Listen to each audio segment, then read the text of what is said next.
Bienvenidos a Sala de Prensa de Noticias Caracol Ahora. Uno de los puntos del acuerdo de paz firmado entre el gobierno del entonces presidente Juan Manuel Santos y la guerrilla de las FARC establecía que durante la implementación del proceso se debía impulsar una reforma política para poder brindar mayores garantías democráticas para el país. Ni en el gobierno Santos ni en el gobierno del expresidente Iván Duque se ha logrado surtir su trámite. En unas ocasiones por la falta de voluntad política y por otras porque para varios sectores la iniciativa había perdido su esencia. Anoche la plenaria del Senado aprobó en su segundo debate esta iniciativa. En el siguiente informe les mostramos el minuto a minuto de lo que sucedió en las últimas horas en el Congreso. Entre los temas más polémicos del proyecto de reforma política estaban la elección por listas cerradas, el voto obligatorio y el transfugismo, que en otras palabras es el paso de políticos de un partido a otro. El voto obligatorio se hundió con 56 votos en contra y una de las razones de anular esta obligación es, según la senadora del Partido Verde, Angélica Lozano, que no se puede obligar a los colombianos a votar. El voto obligatorio solo funciona en 15 países y no son mejores que esto. No tienen unas democracias más sólidas y más profundas. No creo en eso, no es a las malas que la gente va a votar. Entre tanto, uno de los argumentos de quienes estaban a favor de obligar a los colombianos a votar es que con esto se podría eliminar la compra de votos, mecanismo que para el analista político Pedro Viveros no garantiza la transparencia de los sufragios. Y todo el mundo tiene derecho también en una democracia a decir no quiero votar a pesar de que me considero demócrata. La reforma también propone que los congresistas pasen a ocupar cargos ministeriales, algo no bien visto para el senador del Cambio Radical Carlos Motoa, porque según él vulnera la separación de poderes. Esta aprobación de ese artículo, en mi criterio, vulnera el principio de frenos y contrapesos, vulnera la separación de poderes. A la reforma política le esperan 6 debates más porque se trata de una reforma constitucional que requiere 8 debates en el Congreso. Entre los temas más polémicos que fueron aprobados está la elección de listas cerradas y el transfugismo. Y como lo veíamos en el informe anterior, las opiniones están divididas. Eso sí, hay que tener claro que aún le queda un largo camino a este proyecto de reforma constitucional, pues le restan aún 6 debates en el Congreso de la República. Hoy en Sala de Prensa hemos invitado a los protagonistas, a la senadora María José Pizarro, a quien le doy la bienvenida, senadora. Muchísimas gracias. Muchas gracias por la invitación. A ustedes un saludo, a todos los oyentes un abrazo. Y también a esta hora nos acompaña el senador del Partido Cambio Radical, Carlos Fernando Motoa. Senador, bienvenido a Sala de Prensa.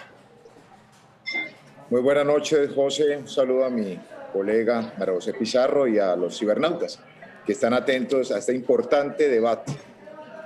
Claro que sí. Bueno, inicio con la senadora María José Pizarro. Entre los cambios más trascendentales se destaca la eliminación del voto obligatorio durante las elecciones. ¿Por qué se llegó a este acuerdo, esta eliminación, teniendo en cuenta que esa era una de las banderas de algunos partidos, incluso de la coalición de gobierno? Pues mira, sí, efectivamente muchos de nosotros hemos defendido el voto obligatorio en nuestro país y así lo habíamos discutido en la Comisión Primera. ¿En qué sentido? Pues bueno, nosotros tenemos una tradición triste de la transformación de unas elecciones absolutamente democráticas en unas elecciones que muchas veces están permeadas por el clientelismo, permeadas por la compra y venta de votos y por supuesto el voto obligatorio de alguna manera desincentivaba digamos, este tipo de prácticas tan arraigadas en el sistema electoral de nuestro país. Hoy, pues por supuesto, y eso lo debatimos en la Comisión Primera, dentro de la propuesta que traía originalmente la reforma política, no había realmente un mecanismo digamos, punitivo alrededor del voto obligatorio y por lo tanto era más un incentivo y la necesidad de generar una cultura política del voto y una conciencia del voto en nuestro país. Pues bueno, ayer se dieron distintos debates y finalmente queda por fuera de la reforma política, por lo menos en los debates en los que hemos avanzado en el Senado de la República, el voto obligatorio. Creo que habrán discusiones alrededor, pero pues bueno, queda por ahora por fuera del debate. Ese punto que usted menciona, senador, es bastante No sé si me importante. permite. Aún son 6 debates. Y sí, claro que sí, senador. Usted quería decir algo al respecto sobre este artículo. José, primero, mencionar que esta reforma política, esta reforma constitucional, como muchos de los temas del gobierno actual, me parece improvisado. Fíjese usted, y lo pueden conocer los cibernautas, que esta reforma política se anunció, entre otros temas, que iba a disminuir la edad para que los ciudadanos pudieran ser congresistas, representantes de la Cámara a los 18 años, senadores a los 25 años. Al final no fue incluida esa propuesta. Se presentó también en el primer debate este embeleco, en mi criterio, un embeleco del voto obligatorio. Se ha tratado de presentar en las últimas reformas, recuerdo cerca de 3 reformas en el año 2015, equilibrio de poderes, gobierno Juan Manuel Santos, inclusive en la presidencia también de Álvaro Uribe Vélez, reforma política que querían incluir el voto obligatorio. He dado desde el comienzo ese debate, me parece que no es correcto, que no es pertinente. Uno no puede, José, mejorar la representatividad en Colombia limitando garantías y derechos o libertades como se pretendía hacer con el voto obligatorio. En mi criterio es una sanción que criminaliza la protesta, porque en Colombia siempre se ha entendido que el no participar en unas elecciones locales o nacionales es también un mecanismo de rechazo a los determinados candidatos que están inscritos en una contienda electoral. En Colombia, en Latinoamérica hay cerca de 8 países que tienen el voto obligatorio, en el mundo tal vez otra decena, y no son las democracias modelo.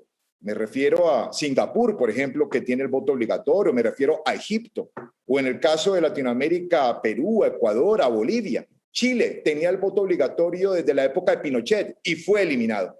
Realmente me parece que esa es una improvisación en un sistema democrático colombiano que ha sido de mucho de resaltar en los diferentes foros, seminarios y en el derecho comparado, porque es una democracia sólida, la más sólida y la más antigua del continente americano. Senadora, pues escuchábamos ahí la percepción y también esos comentarios del senador Motoa, en donde pues ha dado algunos calificativos sobre esta propuesta inicial, pero es importante tener en cuenta que sobre la mesa y lo que se aprobó anoche en el Congreso de la República, pues quedó prácticamente eliminado, pero bueno, todavía le quedan 6 debates, de pronto en la Cámara de Representantes se puede revivir este artículo, pero hoy el articulado no cuenta con el voto obligatorio. Senadora María José Pizarro, también se aprobó la posibilidad para que los congresistas en ejercicio puedan ser nombrados ministros. ¿En qué consiste este punto y cómo pues, ha recibido la gran parte de congresistas esta iniciativa?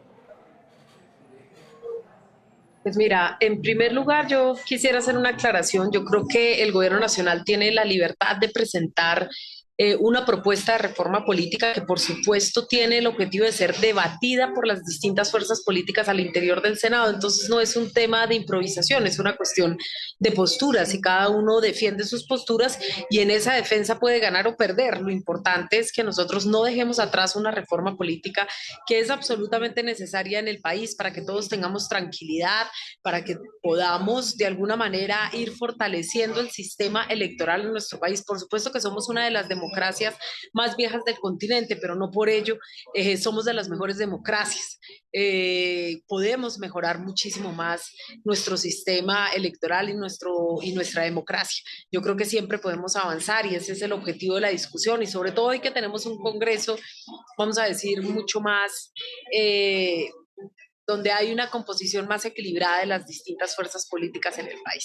Ahora, para responderte a tu pregunta, sí, por supuesto, eso genera, y recuerdo muy bien la intervención del senador Motoa, que se opone precisamente al tema. Yo decía, y yo también tuve una exposición que fue respaldada por algunos de los congresistas y era precisamente que no es una iniciativa débil en el sentido de que lo medular en la reforma política es transitar hacia unas listas cerradas, paritarias, cremallera, fortalecer la identidad y la coherencia ideológica de los partidos y por lo tanto tú estarías votando por un partido, por un proyecto político y no obligatoriamente por personas que estén al interior de esta lista. Siempre, pues por supuesto, hay identidades, siempre hay personas relevantes, con trayectorias, siempre por supuesto hay esa aspiración individual al interior de una lista cerrada, pero fíjate cómo en el pacto histórico, y lo pongo como un buen ejemplo, resultó ser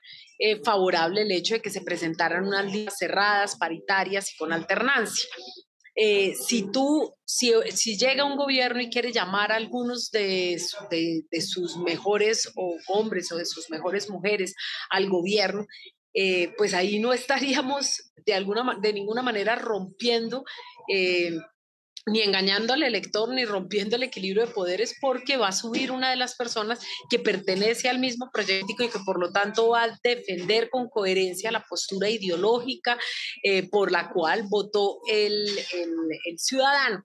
Yo creo que ahí, pues por supuesto hay distintas interpretaciones. Para mí tiene sentido mientras el espíritu de la reforma siga siendo una reforma que nos lleve a unas listas cerradas, paritarias y con alternancia.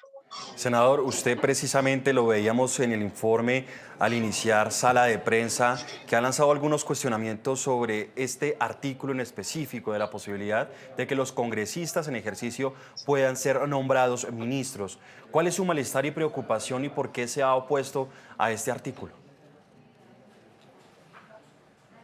Pues sea lo primero manifestar que en el debate de Comisión Primera, en el primer debate, exigía y también recomendaba a los ponentes y a la mesa directiva la posibilidad de concertar esta reforma, que no es cualquier reforma, es una reforma constitucional y que va a limitar o a extender derechos políticos de los ciudadanos, como se pretendía hacer con el voto obligatorio, y de los partidos, a propósito de la discusión de si la lista cerrada es o no conveniente.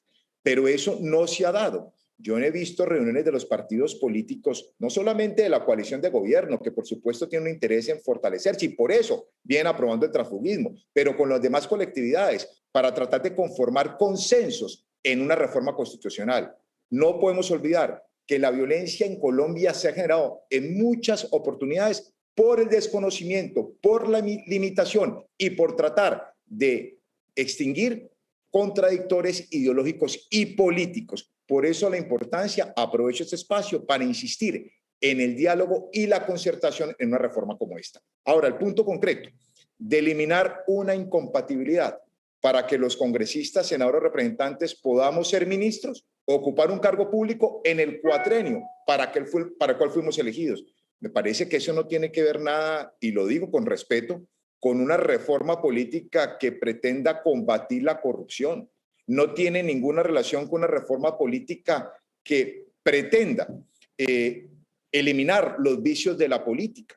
Por el contrario, creo que profundizar en este artículo es una medida clientelista y burocrática, todo lo contrario a lo que se dice se va a tramitar con esta reforma política. El Constituyente del 91 fue claro, estableció un sistema, una arquitectura institucional de frenos y de contrapesos, de separación de poderes. Lo que debe hacer el Congreso es profundizar en esa separación de poderes, profundizar en el sistema de frenos y contrapesos, no eliminar una incompatibilidad para permitir al gobierno invadir competencias propias del Congreso de la República.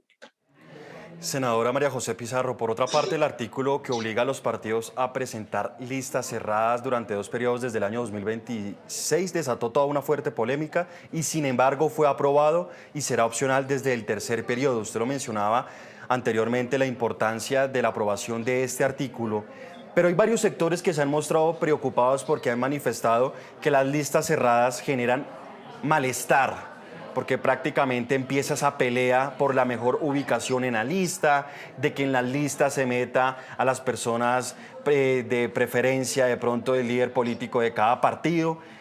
¿Cómo han recibido la aprobación de este artículo en la materia de listas cerradas?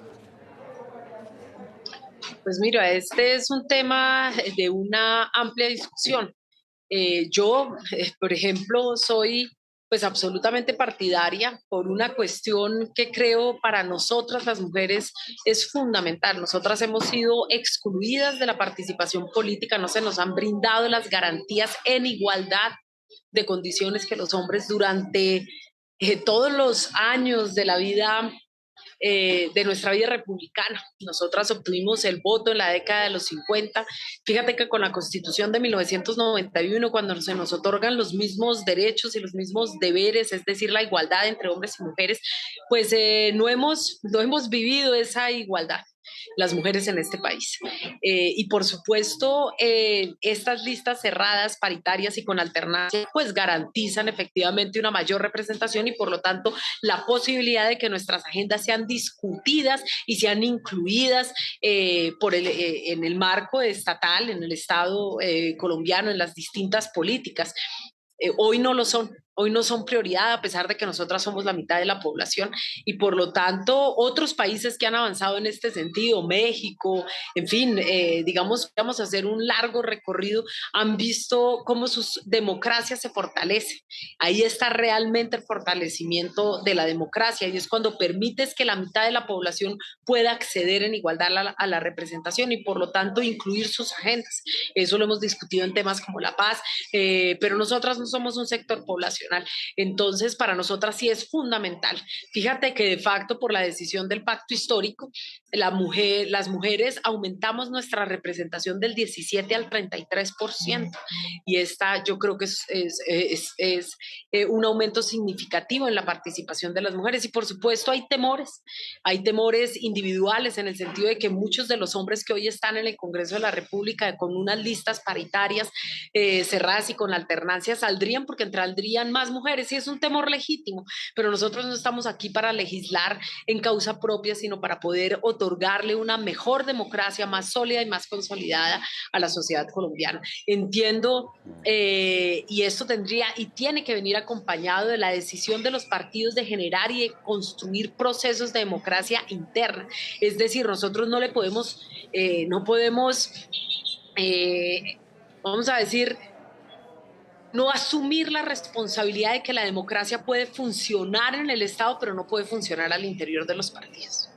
Tenemos que tener la madurez suficiente como partidos y como fuerzas políticas para construir procesos internos democráticos sólidos que nos permitan construir listas que sean el reflejo de la coherencia, el reflejo de la identidad ideológica de las fuerzas políticas a las que representamos.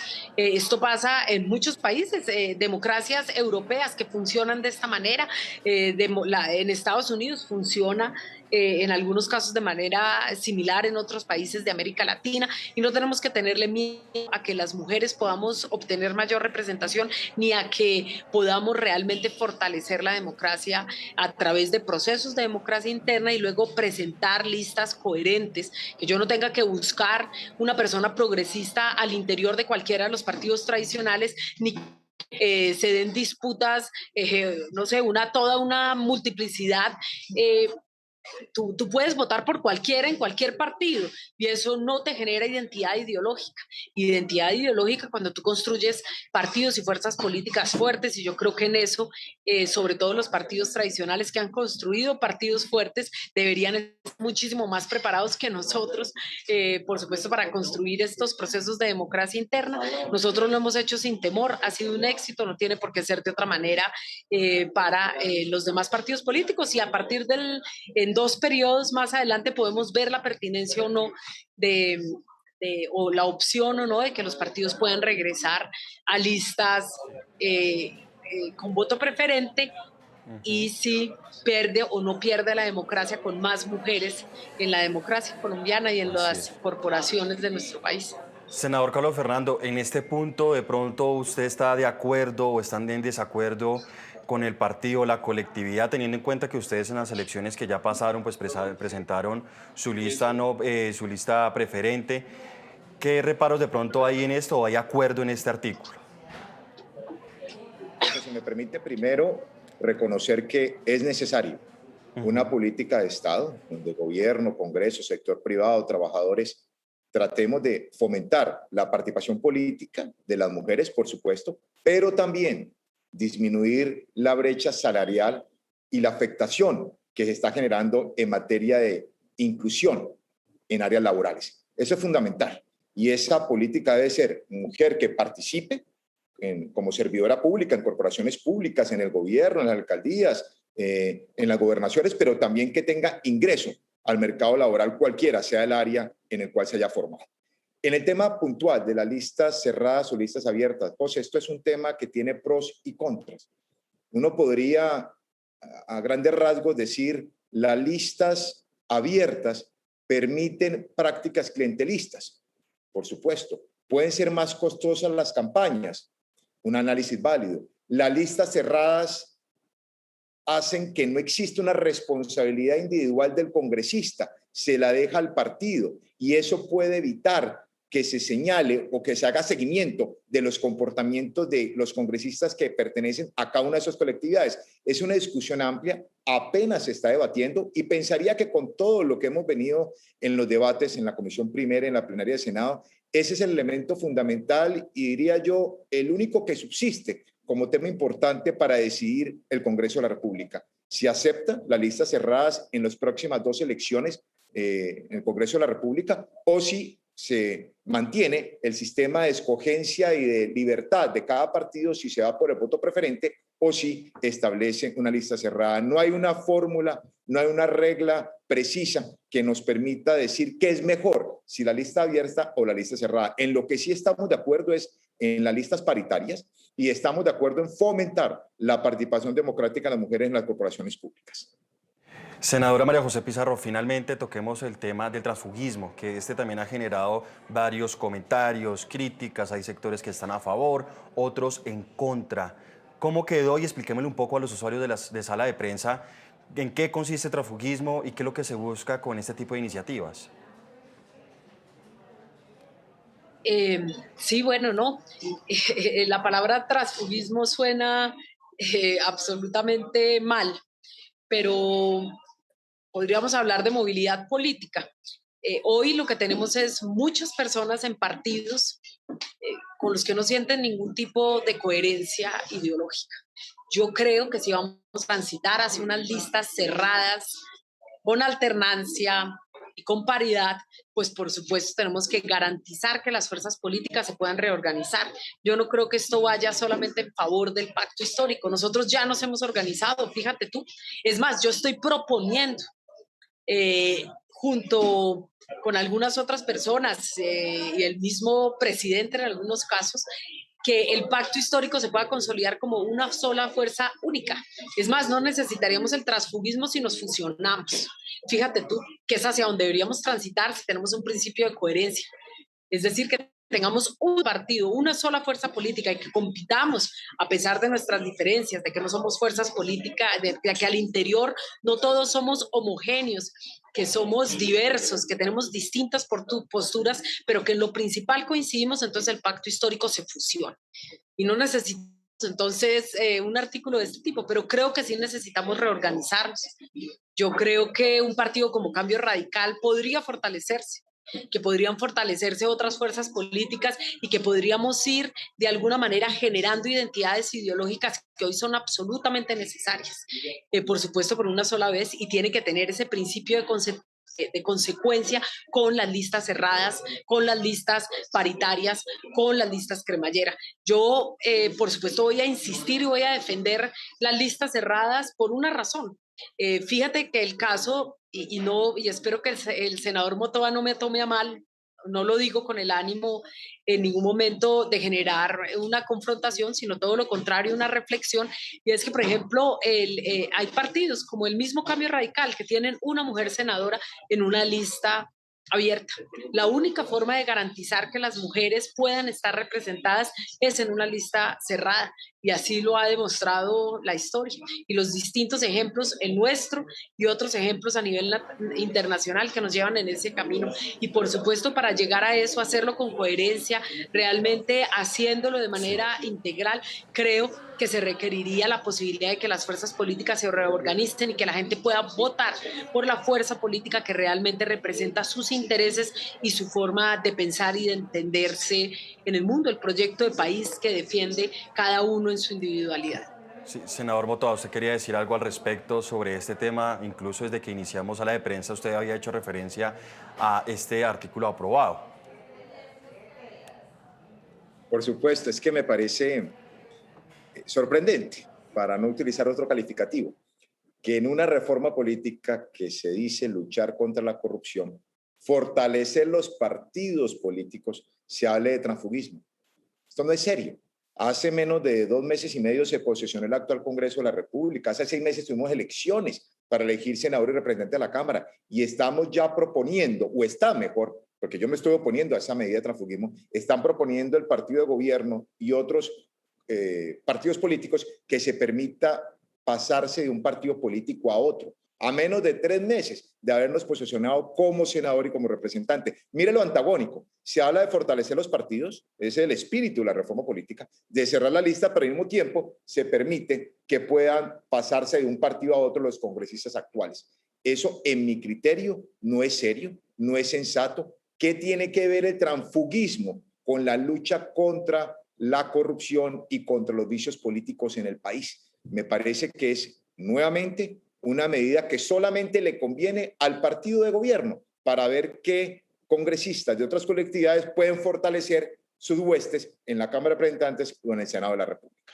Pues el pulso político hasta ahora inicia, quedan 6 debates en la Cámara de Representantes, en el Senado de la República. Recordad que igualmente se aprobó una proposición para que los ciudadanos solo puedan estar 3 periodos en las corporaciones públicas, y en cuanto a la financiación de partidos será preponderantemente estatal y anticipada. Senador Carlos Fernando Noboa, muchas gracias por estar con nosotros en Sala de Prensa. José, muchas gracias por la invitación, muchas gracias también a mi colega María José Pizarro y muchas gracias a las personas que han estado atentas a este debate de Caracol Noticias. Senadora María José Pizarro, muchas gracias por estar con nosotros aquí en Sala de Prensa. A ustedes muchísimas gracias por la invitación, a mi colega Carlos Fernando un abrazo y a los oyentes, por supuesto, igual, un abrazo igual. Y a ustedes también muchas gracias por estar conectados con nosotros. Hasta aquí Sala de Prensa. Sigan conectados con toda la programación de Noticias Caracol Ahora. ¡Feliz noche!